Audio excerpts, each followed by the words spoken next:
Hello, today I want to show you how to prepare your iPhone for iOS 14 because a VVDC is soon. It's next week, and I I want to show you how to prepare your iPhone for iOS 14.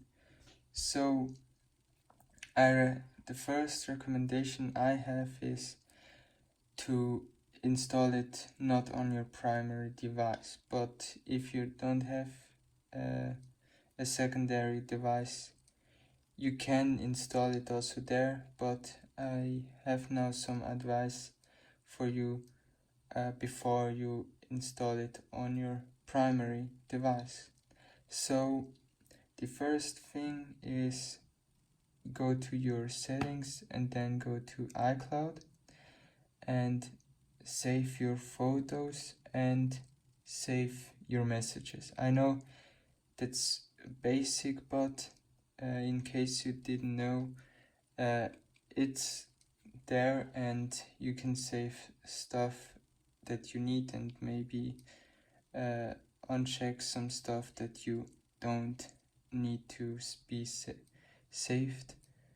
And if you have that, I recommend you also to do here an iCloud backup. Now the backup section on, I know it works, and here you can do a backup.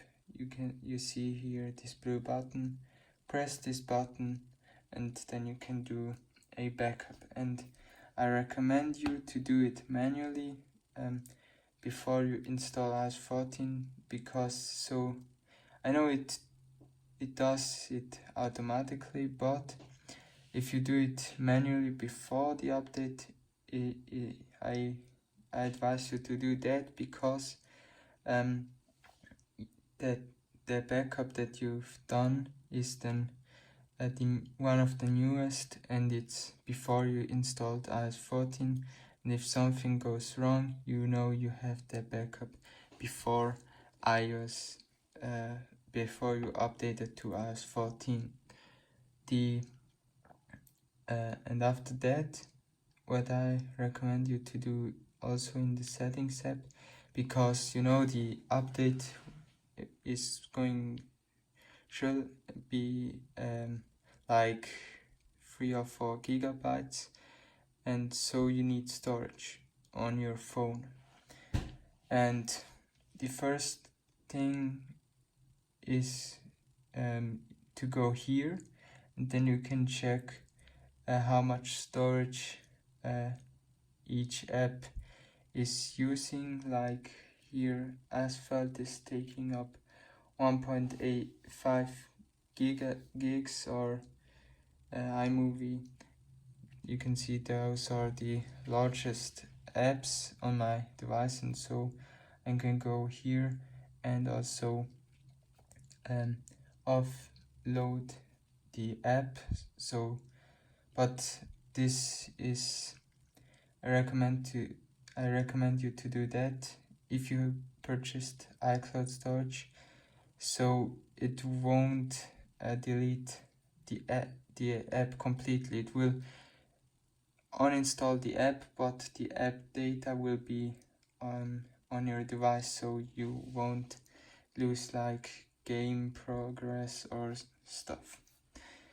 And the other thing is, by you maybe it will pop up here messages, and you can tap them there, and then it will show you the pictures and so on and so forth that you got.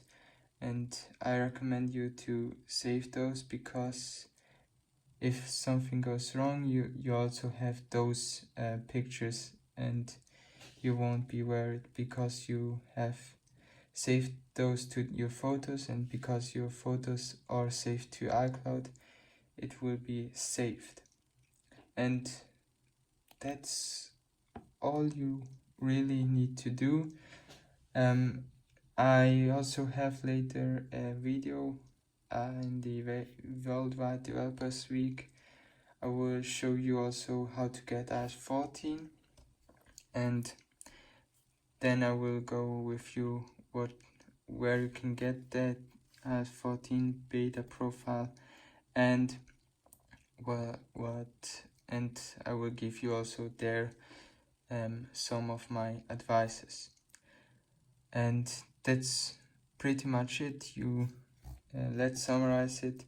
You need to make a backup like with a computer, or if you don't have a computer, do it with iCloud. It's important like to save your photos and messages if you want to, or check just those that you really need, and do a iCloud backup. And be sure your device is current, and not to install the iOS 14 on your primary device. But if you don't have a secondary device, you can do that, but just make sure that you've done all that stuff. And yeah, that's pretty much it. I hope you liked the video, and I hope we will see us in the iOS 14 time. And yeah, see you later. Bye.